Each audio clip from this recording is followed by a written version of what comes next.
There are indications tonight that the Trump administration may change guidance from its predecessor about how to deal with sexual assault claims on college campuses.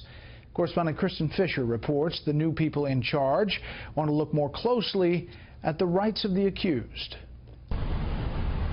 For rape survivors like Jessica Davidson, the Obama-era guidelines which crack down on sexual assault on college campuses were a godsend. The government administration took this very seriously and sent a leadership signal to university leadership all over the country that they too should take this very seriously. But for students wrongfully accused of committing such acts and their parents, they say that same guidance has been a nightmare. Not only are they expelled or suspended, but at the same time, their belief in the American system collapses. Now, the new Education Secretary, Betsy DeVos, is considering reversing that Title IX guidance.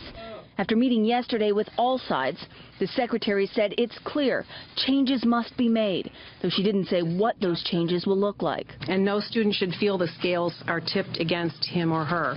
Just a day earlier, her department's acting civil rights chief, Candace Jackson, a sexual assault survivor herself, told the New York Times that under the Obama-era guidance, the investigative processes have not been, quote, fairly balanced between the accusing victim and the accused student.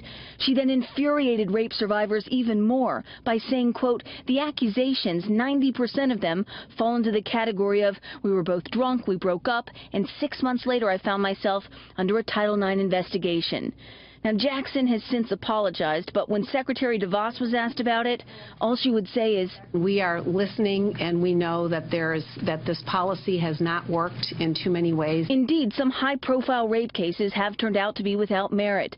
Take, for instance, the Rolling Stone story at the University of Virginia, or another case at Columbia University where the accused student was cleared, but his accuser continued to carry around a mattress in protest. He sued the university and settled just yesterday. Survivors like Jessica say those cases are not the norm. And I'm really worried about that going away and us going back to a time when survivors, if they reported, were not taken seriously. Now, the number of sexual violence cases currently being investigated by the Department of Education has exploded since that guidance was put in place. In 2014, just 55 colleges and universities were under investigation. Today, that number has more than quadrupled to 242. A group that represents many of those institutions told us today that they want to do the right thing, but they need to know what the right thing is. They need more clarity about the guidance. So they think that these listening sessions like the one yesterday are a good thing, Brett. Kristen, thank you.